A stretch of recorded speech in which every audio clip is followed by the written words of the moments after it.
అందరికీ నమస్కారం. తెలుగు నుడి శ్రవణ ప్రసరణకి స్వాగతం.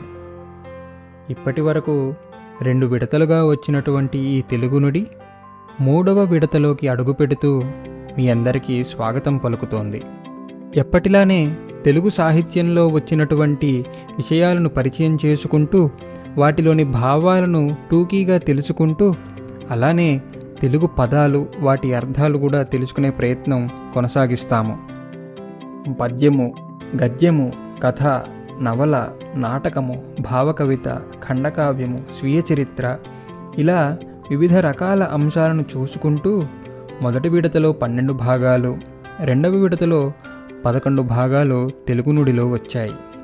అలానే 3వ విడతలో ఇటువంటి మరిన్ని అంశాలు మనము సాహిత్యంలో నుంచి తెలుసుకునే ప్రయత్నం చేస్తాము. అలాగే తెలుగింటి రాముని నడకలు అన్న శీర్షికతో శివధనుర్భంగ ఘట్టాన్ని వివిధ కవులు, కవయిత్రులు ఎలా దర్శించాలో తెలుసుకుంటాము. ఇంకా కొత్త శీర్షికలతో మనము భాగాలను తీసుకువచ్చే ప్రయత్నం చేసుకుంటాము.